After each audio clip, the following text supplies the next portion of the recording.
Good afternoon to every one of you. I think whatever I wanted to share with you today, it has been shared with you in much better way with all the eminent speakers of the day. But maybe as more of a teacher, I am used to give presentations, and everybody will have slightly different style of working and presenting, etc. I think today I will start, first of all, what about why and what is engineering? Can somebody help me? Instead of tell me? Okay. Okay, technology is there.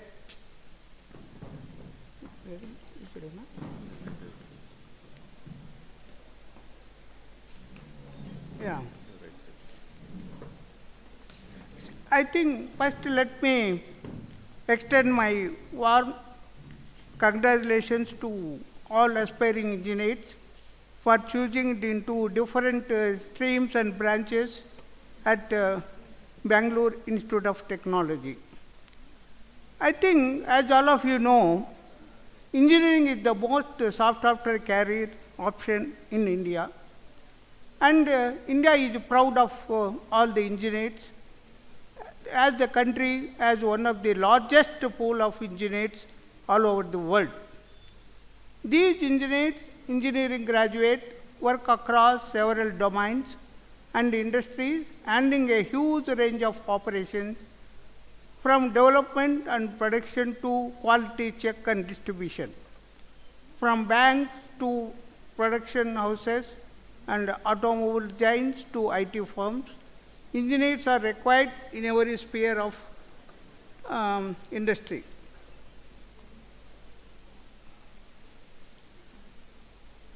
There is some issue here. I think there is some issue. Either.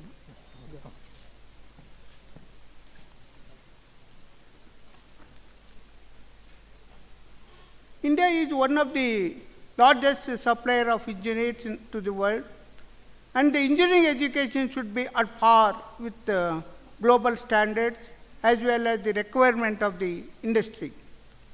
As global industries are involved, it is important to understand engineering education in India and significance. There are some myths about engineering in the country. One is that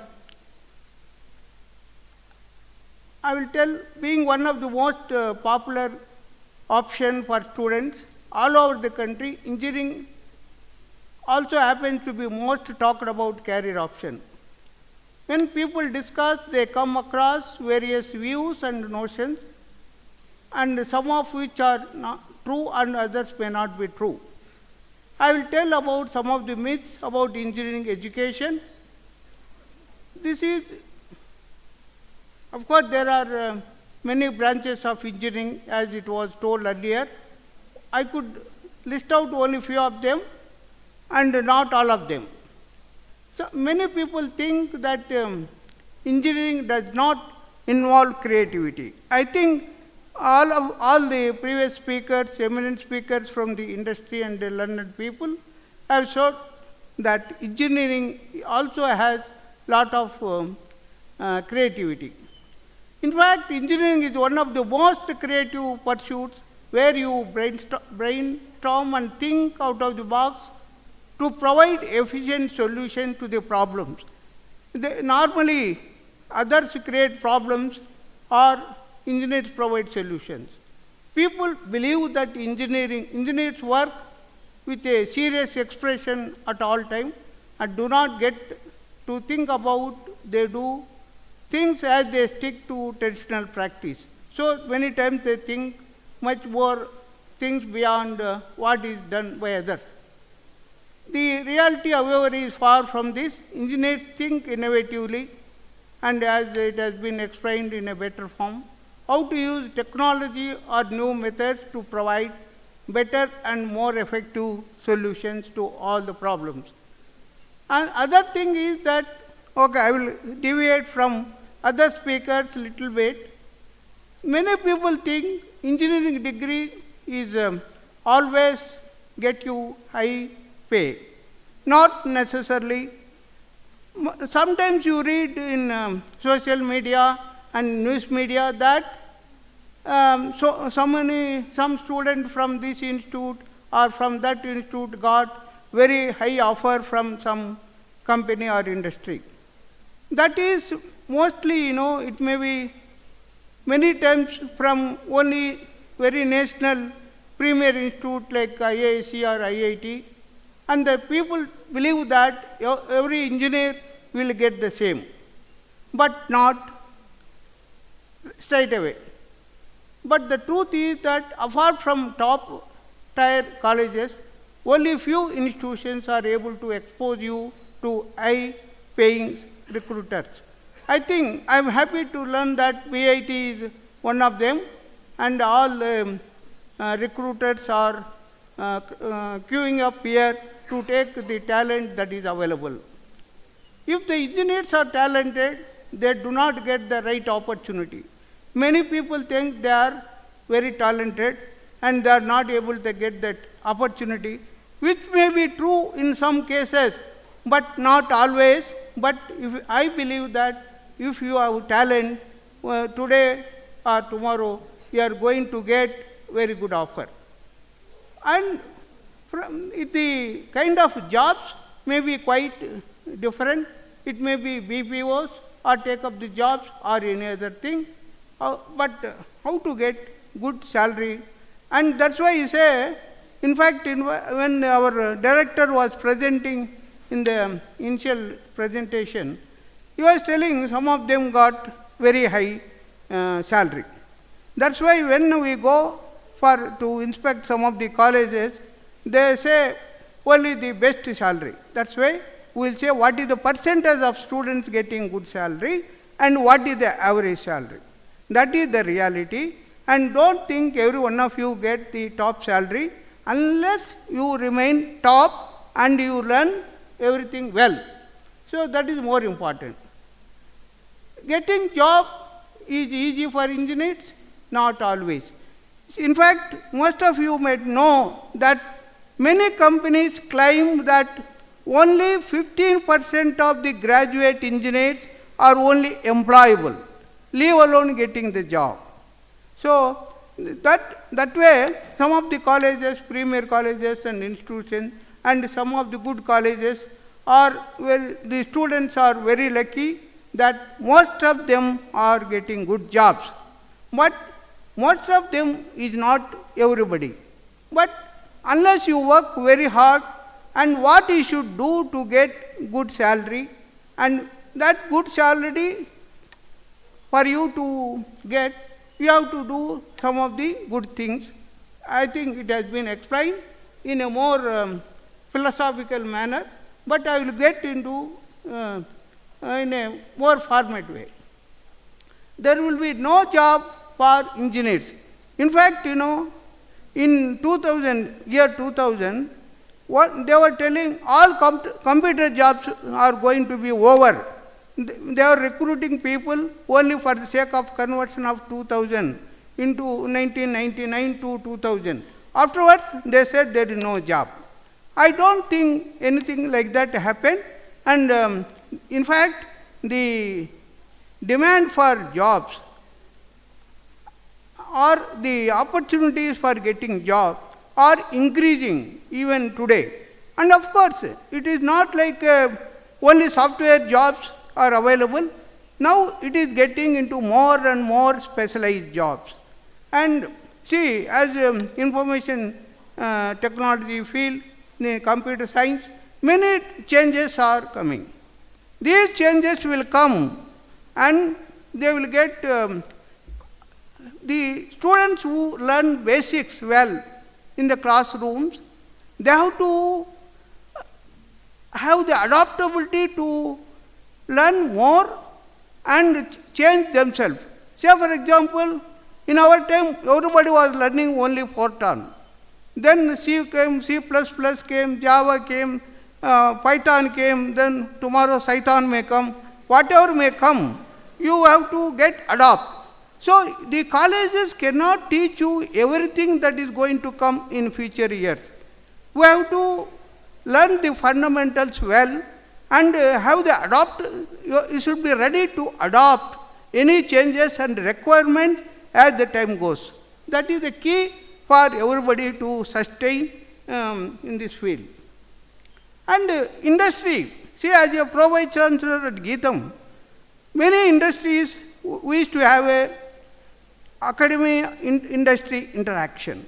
So they say, so most of the graduates are not useful for them immediately.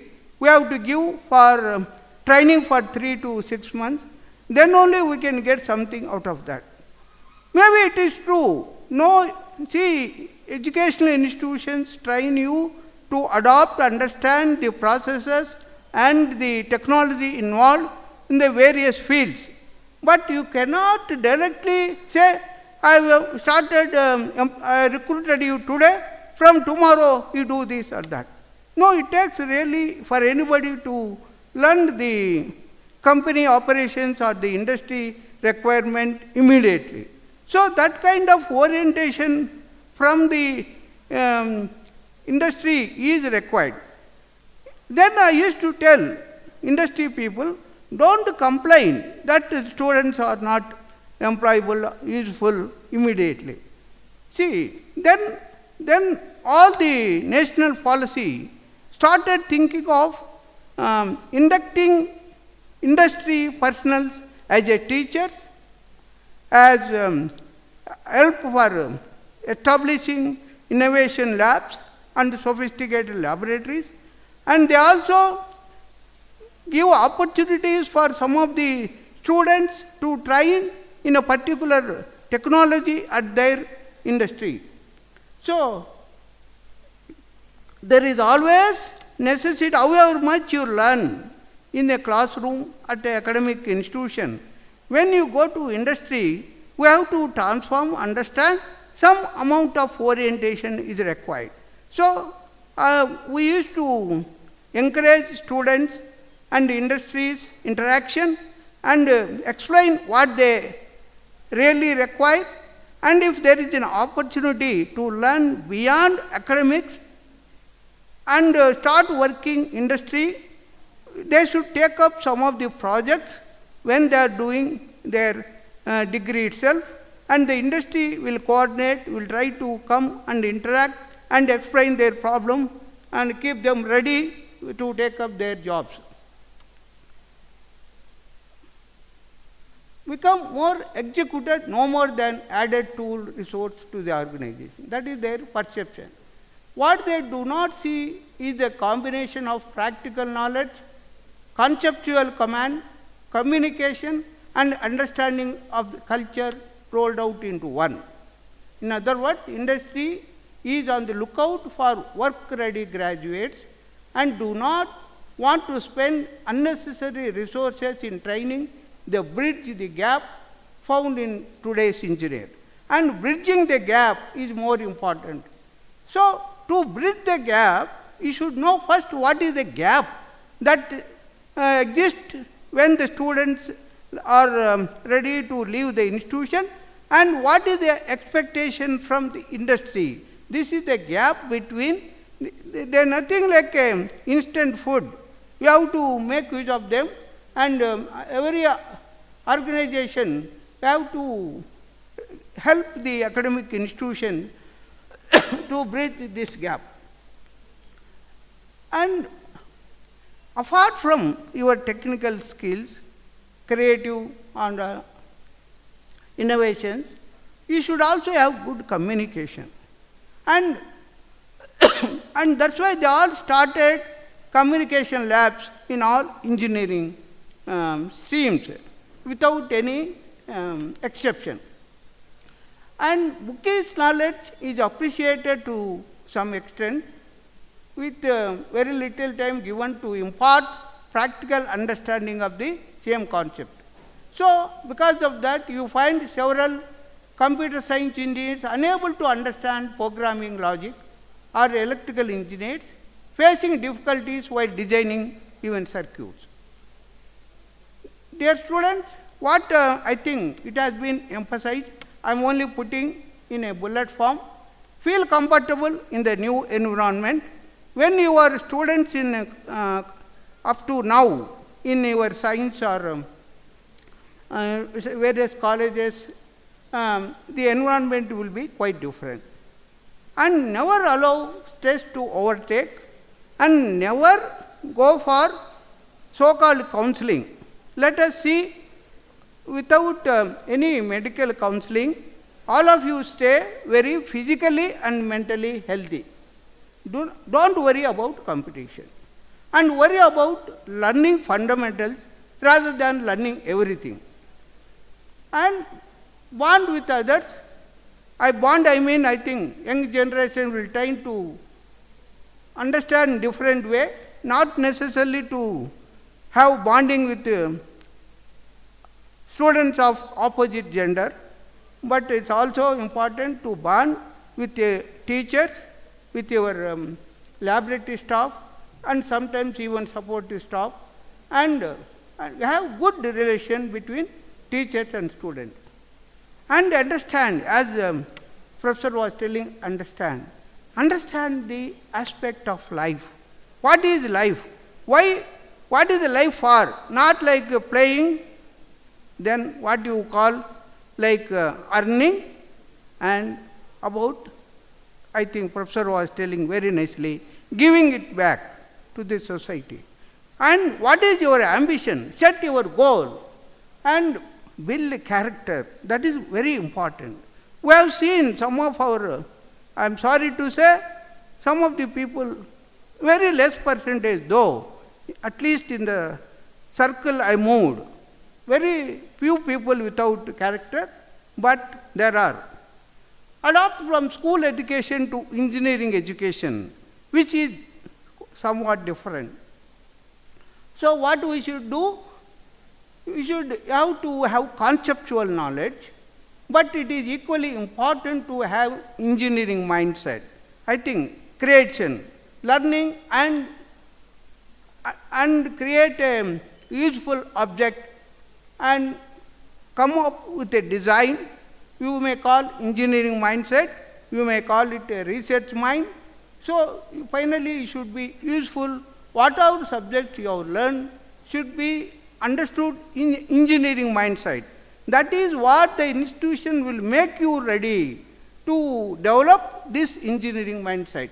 And of course, naturally people have inbuilt capacity to have engineering mindset, but once you have chosen the field of engineering, you should have the engineering mindset.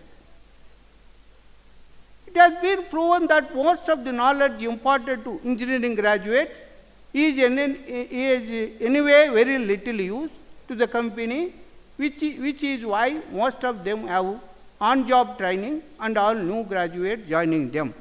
The closer you are ready, your salary can be better and you can be employed better.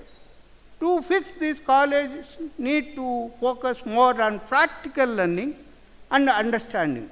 See, many people think they can do very well, but practical learning, many people may understand theory very well, but when they go to laboratory, very poorly done. Because I will tell you a small example.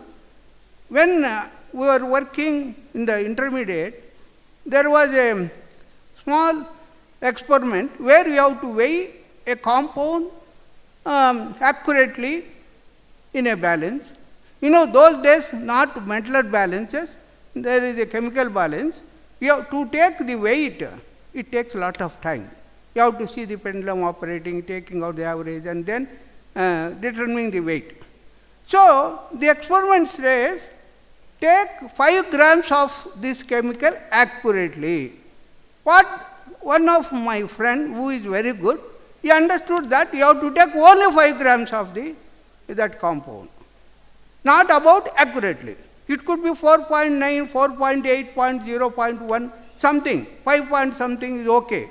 But getting 5 grams accurately in a chemical balance those days is almost impossible, or it takes a very lot of time. So if you understand that you have to weigh accurately 5 grams and take, you will never be able to do. His laboratory time is over, still he has not weighed 5 grams and failed in the laboratory course. So one is instruction, another is what is it. We should know how to do it. So students should take part in various technical events where they will be pushed to solve real world problems with the help of engineering solution. And you need a lot of practical training. Curriculum design, even though traditional curriculum included such soft skills and many non-technical subjects, they used to be taught only for 1 or 2 semesters. They say incorporate everything, but all your language skills, physics lab, chemistry lab, mathematics may go little beyond, because of course it is much more necessary as it was told earlier.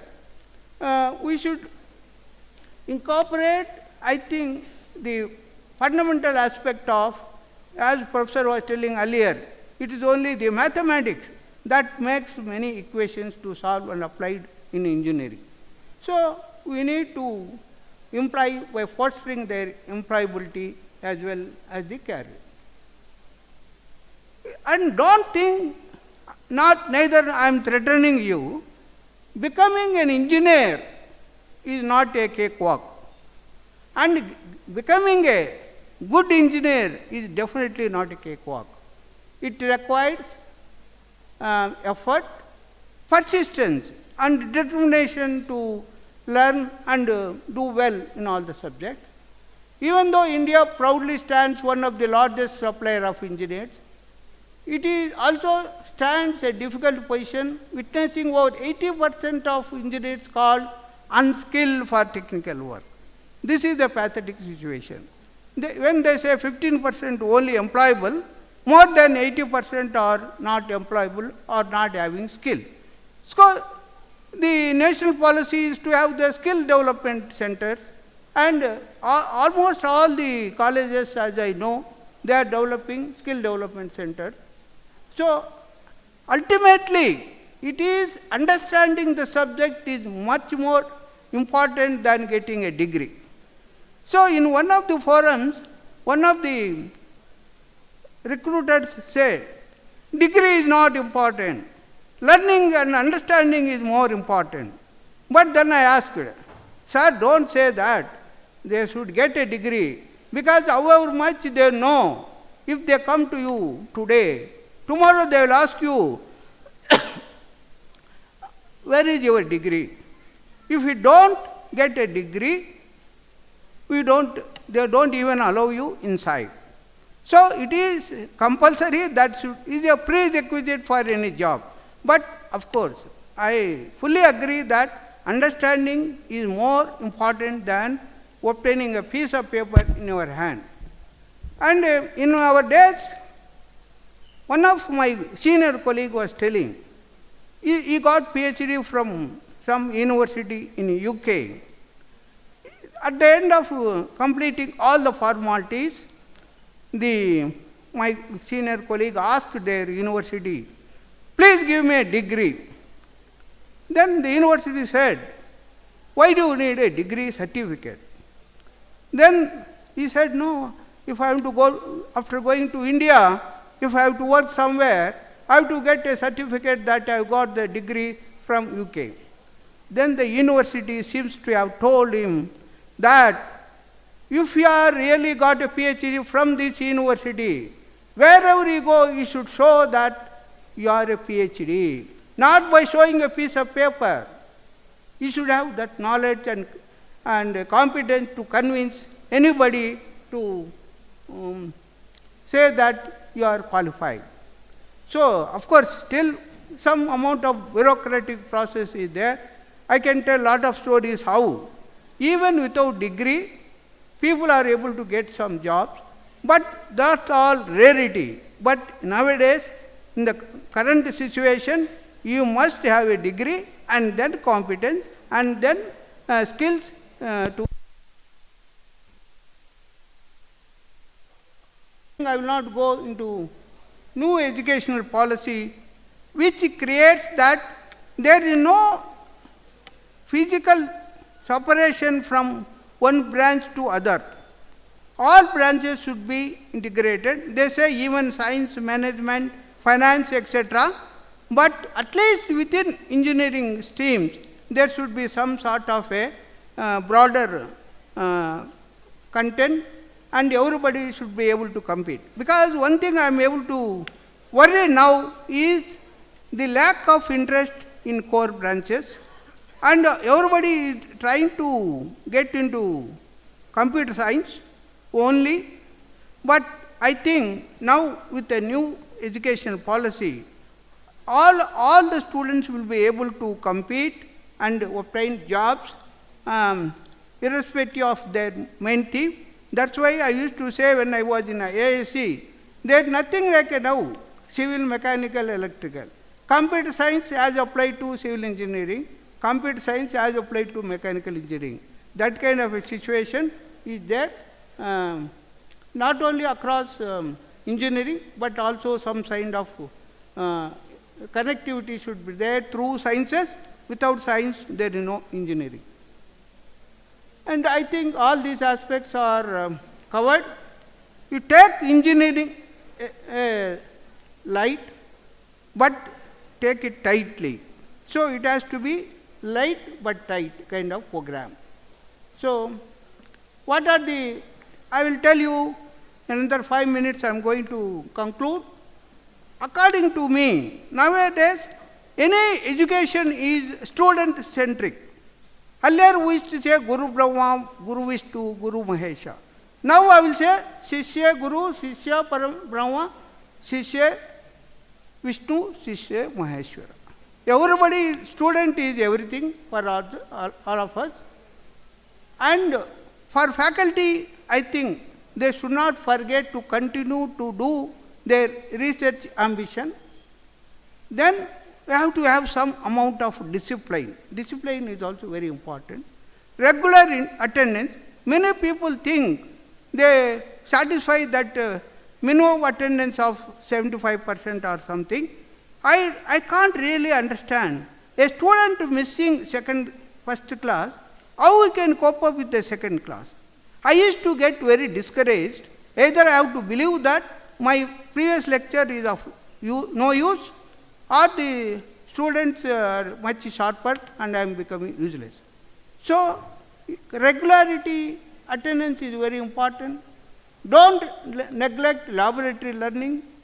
Give proper importance to field learning and learning from case studies. And in fact, in engineering, there are two kinds of case studies. One is case study of successful product. Another is case study on failures. In civil engineering mainly, we learn equally well, even from failure cases. Sometimes failure cases you learn much more. See, the construction of Pisa Tower, whatever it is, there are some problems. Even now, lot of research and learning process are going on. Why Pisa Tower is leaning? So lot of settlements, differential settlement and case studies. And take group discussions. Instead of wasting your time on something, join students among yourself and have group discussions, whether it is monitored by a faculty or not. You try to discuss something useful and have seminars. And research is necessary and valuable. How it helps, I have listed here. Engineering education through laboratory studies should be given more importance. Why laboratories are crucial, I have explained. And particularly the skill development centers or labs, industry experience sessions, project-specific experiments, industrial visits, team building exercise. These are all very important. And skill-based education. In fact, there is one another new concept what they say. Even in a language, don't learn e like that. They say learning by necessity. They show the ga, ra. They say you learn only ga, ra. Don't learn like a donkey, e. You learn only need base and learn everything one by like this. But I don't know how far it is successful. I don't think that it's only in a concept stage, and many primary institutions are there in the country. I think most of the institutions should have connectivity with these premier institutions to motivate their faculty and students and something to learn for many years to come. And of course, this is what entrepreneurial hotspot we should create, and industry participation for teaching, training and placement. They were telling some of our alumni, they are CEOs of big companies, they are coming here to help us. Of course, that is a good feature, but not only the alumni, but also all you should be able to attract CEOs from all other companies also. And of course, one word about codal practice. See, engineers design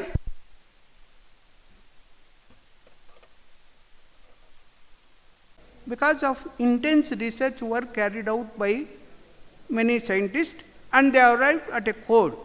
But codes can be revived because the requirements of today's engineers is very different, and sometimes you may have to question the code and develop new codes. And you should get inspiration from great engineers that the world has produced. One is, of course, as a civil engineer, I give most important to our great engineers, Sir M. Visvesvaraya, and his self-learning, and of course, a brief history of Visvesvaraya, and finally he got a Bharat Ratna award for his commitment and sincerity and application. And of course, many others are there, lot more. I will mention a few of them. Sir Arthur Thomas Cotton, another great civil engineer, who has done lot of work in India.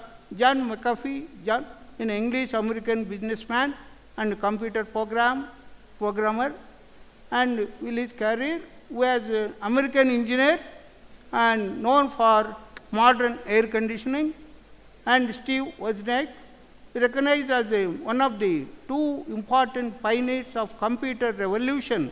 Steve Wozniak is credited with co-founding Apple along with Steve Jobs. Not surprisingly, he has been described as one of the men that changed the course of history through technology.